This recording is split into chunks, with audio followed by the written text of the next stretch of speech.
Shalom, puji Tuhan. Bapak Ibu Saudaraku yang saya kasih, tema yang saya bagikan pada pagi hari ini adalah manusia baru, new man. Ya, ini tema yang menarik, yang perlu kita pikirkan, kita renungkan. Berapa hari ini saya banyak memikirkan langkah-langkah apa harus kita lakukan dalam pelayanan secara khusus dalam kaitan penggembalaan. Dan saya sudah menyiapkan beberapa materi untuk ke depan sehingga kita bisa siap betul-betul mengambil bagian untuk bertumbuh bersama-sama dalam kelompok kecil. Enggak ada cara lain kalau kita ingin bertumbuh. Nah saudara yang saya kasih, fokus kita dalam Efesus pasal 4 ayat 17 sampai 32, tentu saya tidak akan membacakan secara keseluruhan dari ayat-ayat ini. Ya saudaraku, saya mengajak Bapak Saudaraku untuk melihat ayat 17 sampai dengan ayat yang ke-24. Ya. Karena terlalu dalam, terlalu banyak ya detail-detail yang perlu kita pelajari sehingga saya tidak mungkin bisa tuntas menyampaikan. Tapi paling tidak esensi dari pesan Tuhan lewat satu perikop ini membantu kita untuk menyadari sesungguhnya betapa perlunya kita mengalami yang namanya perubahan dalam hidup kekristenan kita. Ya, saya bacakan Efesus 4 ayat 17 sampai dengan 24. Sebab itu kukatakan dan kutegaskan ini kepadamu di dalam Tuhan. Jangan hidup lagi sama seperti orang-orang yang tidak mengenal Allah dengan pikirannya yang sia-sia dan pengertiannya yang gelap, jauh dari hidup persekutuan dengan Allah, karena kebodohan yang ada di dalam mereka dan karena kedegilan hati mereka. Perasaan mereka telah tumpul sehingga mereka menyerahkan diri kepada hawa nafsu dan mengerjakan dengan serakah segala macam kecemaran.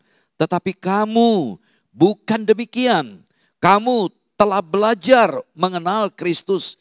Karena kamu telah mendengar tentang Dia dan menerima pengajaran di dalam Dia menurut kebenaran yang nyata dalam Yesus, yaitu bahwa kamu berhubung dengan kehidupan kamu yang dahulu harus menanggalkan manusia lama yang menemui kebinasaannya oleh nafsunya yang menyesatkan, supaya kamu dibaharui di dalam roh dan pikiranmu dan mengenakan manusia baru yang telah diciptakan menurut kehendak Allah di dalam kebenaran dan kekudusan yang sesungguhnya. Amin. Berbahagia yang membaca, mendengarkan, serta merenungkan firman Tuhan.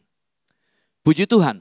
Bapak Ibu Saudaraku yang saya kasih, betapa pentingnya kita betul-betul mengalami yang namanya perubahan dalam hidup ini. Saudara, sebelum saya menjelaskan bagian ini, kita melihat dalam ayat 17 lebih dahulu. Dikatakan sebab itu. Amati dengan baik. Sebab itu. Perhatikan kalimat ini, kata ini, ungkapan ini, sebab itu. Dikatakan, kukatakan dan kutegaskan kepadamu di dalam Tuhan.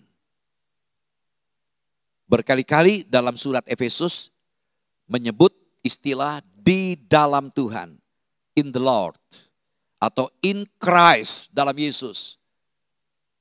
Bahkan juga in the Spirit, di dalam roh. Dikatakan sebab itu. Jadi ada sesuatu yang sudah dibicarakan di awal. Kalau kita setelah struktur penulisan surat Efesus ini, dari pasal 1 sampai pasal 3, begitu banyak landasan-landasan teori, dasar teologi, dasar ajaran, dogma yang dibagikan.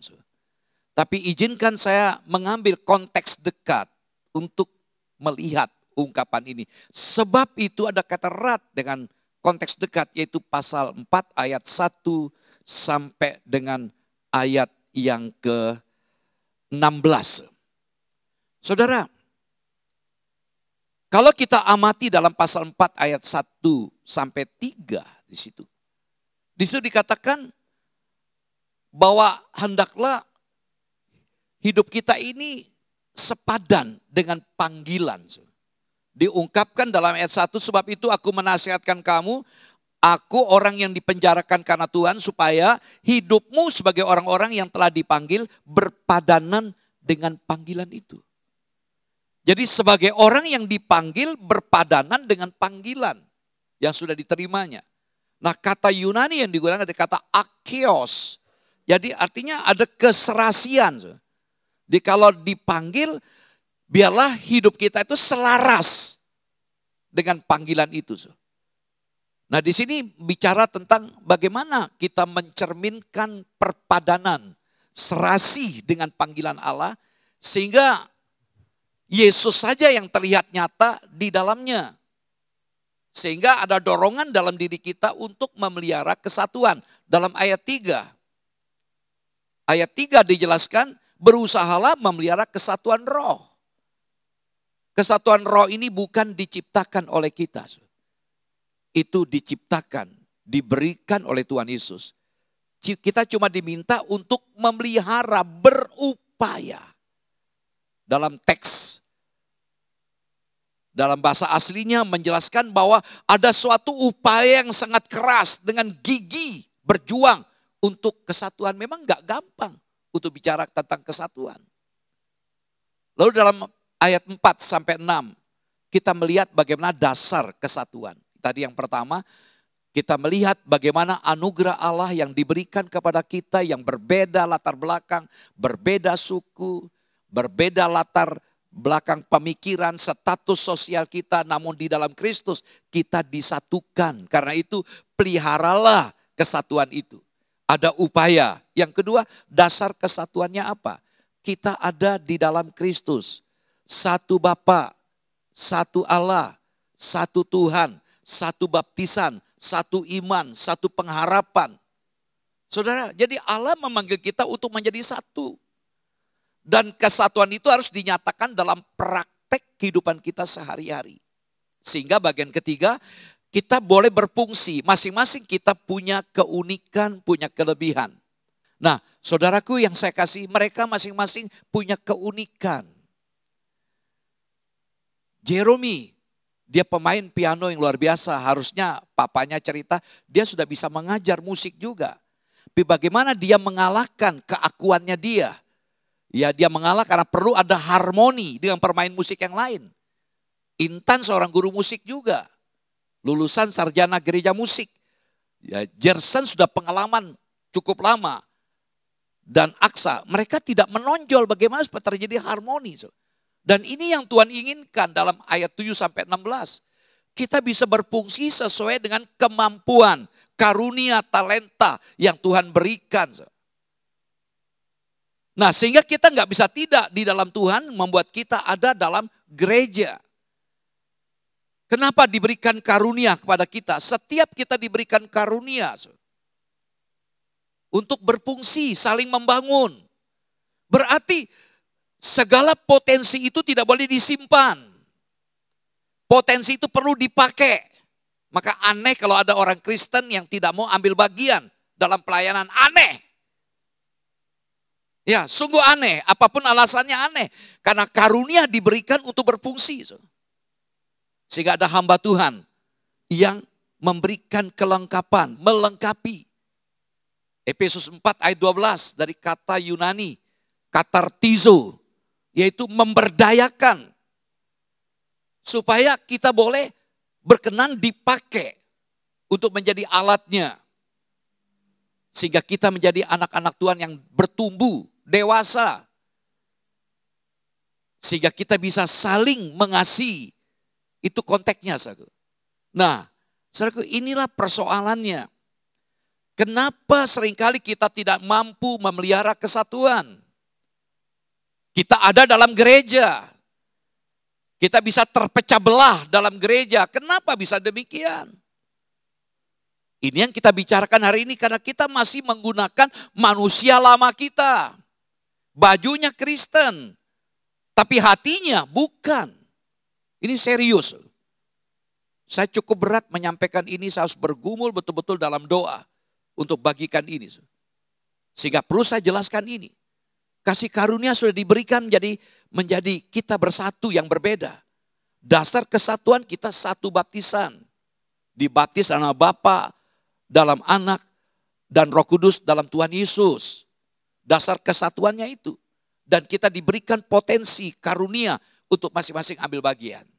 Nah, karena itu dalam ayat 17 tadi dikatakan, sebab itu kukatakan dan kutegaskan. Kalau kita menyadari bahwa kita sudah disatukan oleh karena kasih karunia Allah. Karena kita punya dasar kesatuan yang sama. Satu baptisan, satu iman, satu pengharapan, satu Allah. Dan kita diberikan potensi. Dikatakan dalam ayat 17, jangan hidup lagi sama seperti orang-orang yang tidak mengenal Allah. Jadi kita harus berubah, jangan sama seperti orang-orang yang belum di dalam Tuhan. Hitam bukan putih, keduanya berbeda. Jadi pesan yang ingin disampaikan dalam firman Tuhan ini, buka baju lama kita. Buka baju lama kita dan gunakan baju yang baru. Apa manusia lama? Apa manusia baru? Manusia lama itu artinya orang yang ada di luar Kristus. Nanti saya akan jelaskan sedikit. Saudara bisa membaca juga di rumah ayat-ayat ini. Manusia baru adalah orang yang ada di dalam Kristus, in Christ. Karena itu ada peringatan yang perlu kita tangkap pagi ini. Sebab itu kukatakan, sebab itu kutegaskan ini kepadamu di dalam Tuhan. Jadi dasarnya peringatan ini karena kita ada di dalam Tuhan. Karena itu Paulus menegaskan, di dalam Tuhan jangan hidup lagi sama seperti orang-orang yang tidak mengenal Allah. Sungguh sangat tegas Paulus bicara ini. Saudaraku yang saya kasih dalam Tuhan Yesus Kristus. Kita melihat di sini. Siapa itu manusia lama? Dalam ayat 17, mereka yang tidak mengenal Allah. Dalam ayat 18, mereka yang jauh dari Allah. Ayat 19, mereka yang tunduk pada hawa nafsu. Ayat 25, tidak sempat kita baca, mereka yang suka berbohong, berdusta. Ayat 20, mereka yang suka mencuri, termasuk korup. Ayat 31, mereka yang suka memendam dendam, marah, bertikai, memfitnah. Dan inilah ciri-ciri manusia lama. Kita dikatakan jangan lagi sama seperti mereka yang seperti ini. Yang tidak kenal Allah. Saudaraku yang saya kasih dalam Tuhan Yesus Kristus. Dan apa itu manusia baru? Saya sangat simpel ingin bagikan. Saudaraku, manusia baru itu ada 3 hal yang coba kita pikirkan bersama. Tinggalkan hidup lama kita. Buka baju lama, lepaskan. Dalam ayat 22, saya baca ulang ayat ini. Yaitu bahwa kamu berhubung dengan kehidupan kamu yang dahulu. Artinya sebelum dalam Tuhan. Harus menanggalkan manusia lama yang menemui kebinasaannya oleh nafsunya yang menyesatkan. Jadi istilah menanggalkan ini digunakan seperti kita memakai baju. Menanggalkan seperti kita memakai baju atau menanggalkan baju. Dan yang menarik kalau kita melihat dari sudut gramatikal, tata bahasa dalam teks bahasa aslinya. Kata menanggalkan ini ditulis dalam bentuk waktu lampau, past tense dalam bentuk auris. Nah, kalau kita bicara bahasa Yunani, bentuk auris itu sesuatu yang terjadi sekali. Jadi ketika bicara menanggalkan sekali. Artinya jangan lagi pakai baju lama, lepaskan, dibuang. Jangan pakai lagi, sekali lepaskan. Jadi jangan lagi sudah bertobat, ulang lagi, lepaskan lagi, ulang. Enggak. Bukan bentuk present, bukan bentuk kala kini, bentuk auris. Lepas sekali, tapi pengaruhnya, efeknya, dampaknya penuh pengaruh. Saudaraku, ini yang Tuhan mau. Ya, nanti saya berikan solusinya apa. Paling tidak kita punya pesan hari ini. Jangan lagi gunakan baju lama kita. Ya saudaraku, ada banyak hal yang bisa mengganggu pertumbuhan rohani kita. Ya, terutama kita yang menonjol, tanda petik, menonjol dalam dunia kita. Ya, saudaraku, seringkali akunya kita ini menonjol. Maka seringkali saya katakan, kalau bahasa Inggris, aku itu I tegak. Tapi dalam Kristus, bila I tegak itu ditekuk menjadi C, Christ. Maka Galatia 2 ayat 20, hidupku bukan aku lagi. Ada nyanyiannya, hidupku bukan aku lagi, melainkan Kristus. Dalam Yohanes 15 kita diingatkan, kita harus ada di dalam Kristus, tetap tinggal, abide in me, tinggal di dalam aku.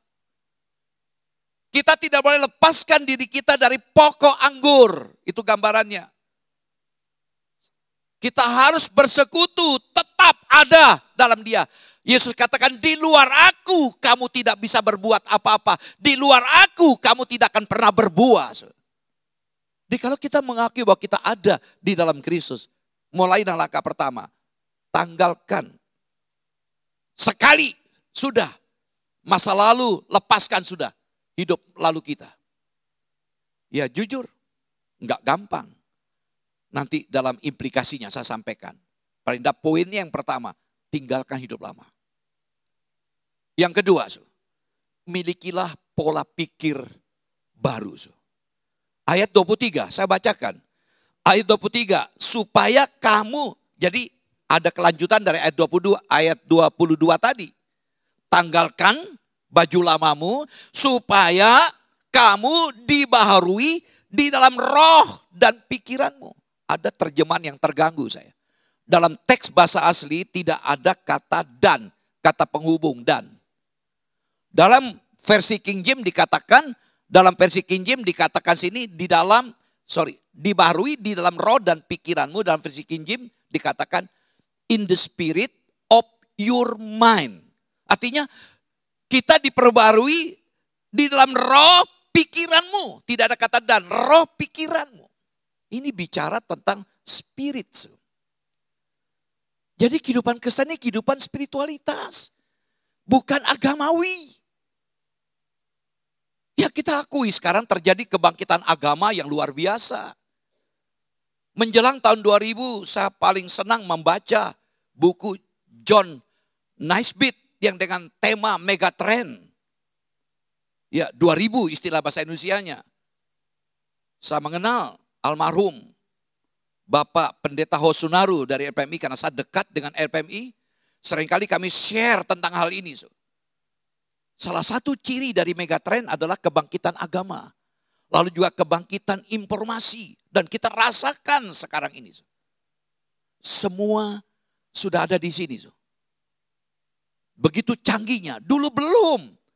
Tapi John Naisbitt sudah melihat ke depan akan terjadi era informasi yang luar biasa. Hanya gunakan HP. Nggak perlu ada uang kontan lagi. Di situ aja bermain bayar pakai HP semua. Komunikasi mau kemana saja semua bisa cepat. Mengapa saya berkata, kalau kita bicara kekristenan bukan bicara tentang status agamanya, tapi spiritualitas. Ya, in the spirit of your mind. Jadi spirit. Dan spirit ini yang berhubungan dengan Roh Kudus, dengan Allah. Mengapa bicara kekristenan? Bicara tentang relationship, tentang relasi kita dengan Allah. Bukan sekedar ibadah ritual seperti hari Minggu ini kita adakan ibadah, celebration mungkin, atau perayaan mungkin. Hari Minggu kita rayakan. Bukan sekedar itu. Dan apa artinya kita ada di gereja tapi spiritualitas kita, spirit kita tidak ada connect, tidak ada kontak dengan Allah. Percuma. Teman-teman kita yang ada di mimbar ini cuma sarana dipakai untuk membawa kita ada pujian penyembahan. Bisa sangat ironis sekali kalau kita tidak ada kontak dengan Tuhan. Karena itu kita perlu miliki pola pikir baru. Jadi pikiran harus berubah. Dikatakan supaya kamu dibaharui. Tanggalkan yang lama. Lepaskan baju lama supaya kamu dibaharui di dalam roh pikiranmu. Dan ini menarik, kata kerja yang digunakan bukan kata kerja auris, tapi kata kerja present, bentuk kala kini, bentuk waktu sekarang yang sedang dikerjakan. Kalau tadi dalam ayat 22 bentuk auris, ya bentuk auris, tapi sekarang terus menerus dampaknya. Setelah lepaskan baju lama, pikiran kita diperbarui terus menerus. Dan jujur, namanya pikiran bisa kemana-mana, bisa kotor, bisa jahat. Tapi bagaimana pikiran diperbarui terus menerus? Sangat tergantung dari hubungan pribadi saudara dengan Tuhan. Jadi kalau tanggalkan tapi pikiran gak mau diubah, ya sudah sama aja manusia lama lagi. Yang ketiga, setelah pikiran diperbarui, kenakan manusia baru. Sekarang kita betul-betul menjadi manusia baru. Nah, ayat 24. Dan mengenakan manusia baru yang telah diciptakan menurut kehendak Allah di dalam kebenaran dan kekudusan yang sesungguhnya. Mengenakan manusia baru. Dalam ayat 22 menanggalkan manusia lama. 24 mengenakan manusia baru. Perhatikan kata baru dalam teks ini. Artinya benar-benar baru. Bukan renovasi.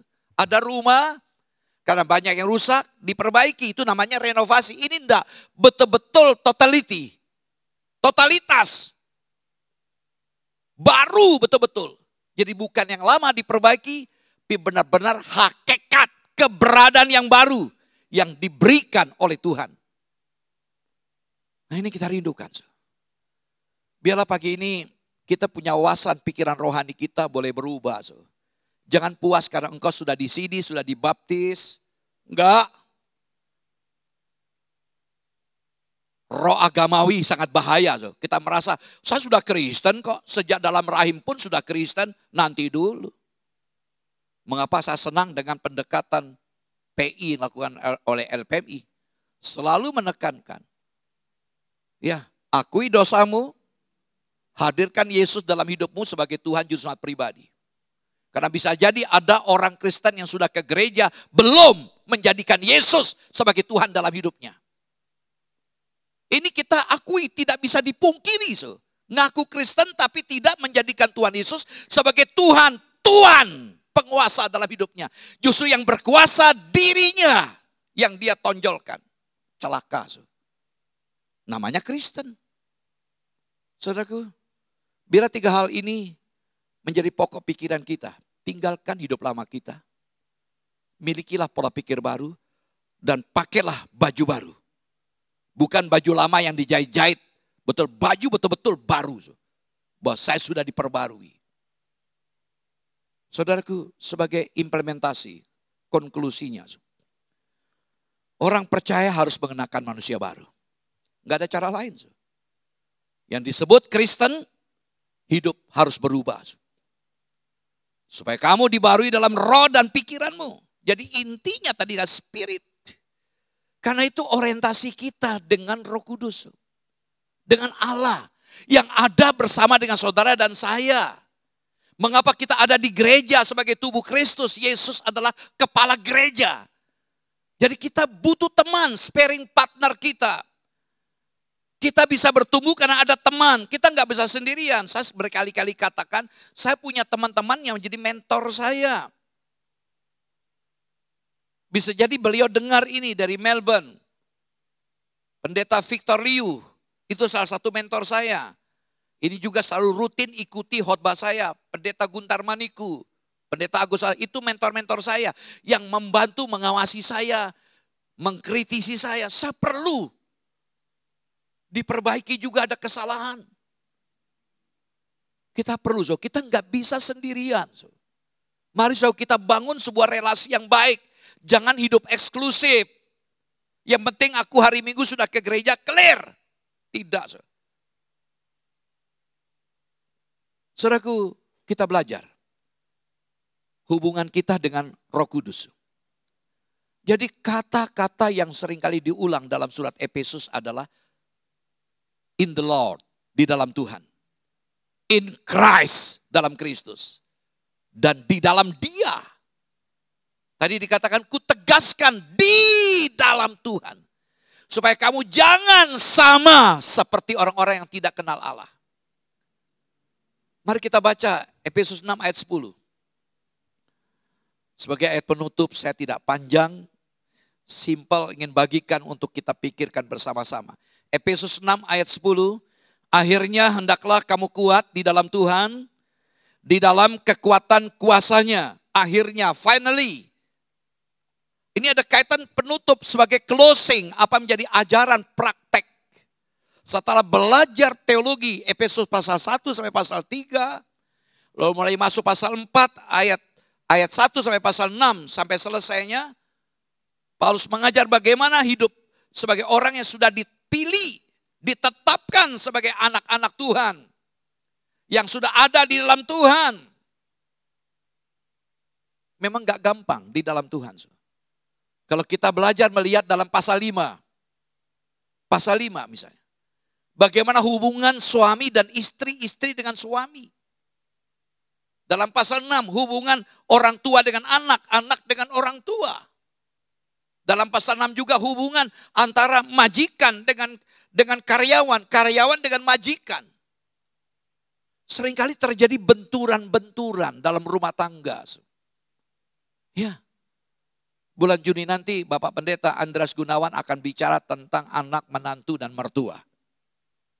Bagaimana konflik yang ada dalam rumah tangga bisa mengganggu pada Kristen. Bahkan seringkali suami dan istri tidak akur. Karena adanya konflik yang gak pernah diselesaikan. Antara anak dengan orang tua pun. Bahkan ada ironis, satu rumah tapi tidak satu ranjang. Dan bahkan ingin cerai. Itu saya tangani di Jawa Timur. 10 tahun lebih. Mereka bertahan dalam status sebagai suami istri karena harta. Karena istri membawa harta, anak orang kaya, suami bawa harta karena orang kaya. Nah kalau dipisah kekayaannya menjadi berkurang modal mereka. Bertahan karena harta, bukan karena anak juga. Dalam pekerjaan, ada begitu banyak hal-hal yang seringkali kita terhambat. Lebih-lebih oleh karena pandemi. Hubungan anak dengan orang tua, seringkali terjadi yang tidak enak. Bahkan ada anak sampai membunuh orang tuanya. Atau orang tua membunuh anak. Karena itu dikatakan dalam ayat 10. Hendaklah kamu kuat di dalam Tuhan. Ini kata kerja pasif. Bukan aktif. Bukan kita menguatkan diri kita. Bagaimanapun hebatnya kita menguatkan, kita tidak punya kemampuan. Kalau kita baca ayat 11 dan seterusnya. Setan dengan strategi-strateginya ingin mengacaukan, membuat kita jatuh. Setan mengganggu pikiran dan perasaan kita, kehendak kita. Dan kita dikatakan hendaklah kamu kuat. Kata kerja pasif artinya dikuatkan, bukan menguatkan. Dikuatkan oleh siapa? Oleh Tuhan. Hendaklah kamu kuat di dalam Tuhan, in Christ. Dan bentuk waktu yang dikerjakan, dikatakan ini, hendaklah kamu kuat, artinya bentuk waktu present, kala kini. Kata hendaklah, kata imperatif, perintah. Jadi nggak bisa tidak, harus kita turuti, harus dikuatkan. Kalau kita ingin membangun relasi yang baik antara kita sesama dalam gereja, dalam keluarga, dalam hubungan anak, orang tua, suami dengan istri, dalam pekerjaan. Lebih setan ingin mengusik, mengganggu kedamaian kita. Kita harus dikuatkan oleh Tuhan. Terus menerus dikuatkan. Jadi ini membuat kita bisa berubah. Dan Tuhan panggil kita untuk menjadi agen perubahan hidup dalam dunia ini. Kita adalah agen. Jangan saudara berkata yang jadi agen itu hanya hamba Tuhan. Tidak. Berapa hari ini saya berpikir merenungkan tentang leadership. Rupanya dalam leadership kepemimpinan pun tidak menjawab dalam pembinaan jemaat. Cuman satu yang membuat adalah Bapa. Berarti kita siap menjadi Bapa untuk anak-anak rohani kita. Jangan saudara berkata Bapa berarti pendeta. Pendeta pun terbatas dalam merawat. Bicara Bapa itu bicara merawat. Saudaraku, ada pertanyaan. Apa yang membuat kita bahagia? Punya anak, melahirkan anak, atau merawat anak? Kalau orang yang punya pikiran jernih, merawat anak. Melahirkan anak belum tentu anak itu jadi baik. Tapi merawat anak. Dan ini saya rindukan di gereja ada perawatan. Ya, merawat teman-teman kita sama-sama bergandengan tangan. Bukan lagi saling menghakimi. Hari Jumat kemarin saya karena kebetulan dipercayakan sebagai ketua Persekutuan Gereja-Gereja Pentakosta Indonesia Jawa Tengah. Saya dinobatkan, dipilih dan tanggal 24 nanti akan ditahbiskan, dilantik dari Ketum Jakarta. Ketika salah seorang personal dipanggil namanya Toto Hardianto. Karena memang waktu itu dipanggil Toto Hardianto. Ada sebutan depannya pendeta. Saya kaget. Pendeta Toto Hardianto. Mas Ayah tahu itu. Karena dia menemani saya di Karanganyar. Karena pengukuhan pengurus Karanganyar untuk PGPI sana, Kabupaten Karanganyar. Dia panggil saya Om Henok. Iya Toto, saya ingat karena memang waktu dia kuliah ada 2 Toto. Di sini ada Pak Toto Hardianto, adiknya Pak Didi. 2, dia jadi pendeta. Dan sering kali saya marahin dia. Saya tegur dia kalau dia bikin kesalahan. Dia melayani sebagai pemuji juga. Aktif dalam pelayanan di gereja kecil di depan tempat parkiran itu. Dia bilang apa? Om, saya begini karena saya belajar dari Tuhan di Ngeserep. Dan bukan hanya Toto. Ada Frans Tiwo juga mengembalakan. Pejabat KPUD tapi menyerahkan diri. Ada Ermit, ada berapa teman-teman yang menyerahkan diri. Mari saudaraku kita belajar merawat. Itu kebahagiaan kita. Satu, jangan saudara ingin dirawat. Belajar, ambil orang-orang perlu dibimbing. Di sini ada Ibu Lilia, didampingi, dimentoring oleh Ibu Uci dan juga Pak Indra. Kita rindu, ada semacam itu. Mari kita belajar, karena kita adalah agen dari perubahan hidup. Dalam minggu-minggu depan ini ada 2 orang akan dibaptis dengan segera karena sudah dibimbing oleh Ibu Sance. Dulu belum kenal Tuhan, dibimbing. Nah ini namanya merawat. Kita rindu sekali, kita jadi agen perubahan hidup. Dan yang terakhir, lakukanlah yang benar di hadapan Tuhan. Walaupun susah, enggak gampang untuk benar. Kalau kita baca secara lengkap, Efesus 4 ayat 17 sampai dengan ayat 32, enggak gampang. Ya. Saudaraku, kita bisa marah dikatakan. Tapi jangan simpan kemarahan sampai matahari terbenam. Itu enggak gampang. Susah. Saudaraku, karena itu sebuah ajakan. Jangan dengarkan perasaan. Kita ini orang timur sangat-sangat peka, sensitif dengan namanya perasaan. Sehingga enggak heran kita gampang tersinggung. Kalau ditanya, ada masalah? Oh it's okay, no problem. Tapi di hati nyimpan. Mari kita belajar jangan ikuti perasaan. Ya kita bisa kecewa karena kita kumpul dengan orang-orang. Kenapa kecewa? Karena apa yang kita harapkan tidak sesuai dengan apa dalam faktanya. Sehingga kita kecewa. Kita belajar menerima. Jangan ikuti perasaan kita. Dan jangan ikuti selera dunia yang semakin kuat sekarang ini untuk membawa kita jauh dari Tuhan. Kiranya yang saya bagikan ini menolong kita untuk belajar menjadi manusia baru. Manusia yang diubahkan. Mari kita datang kepada Tuhan.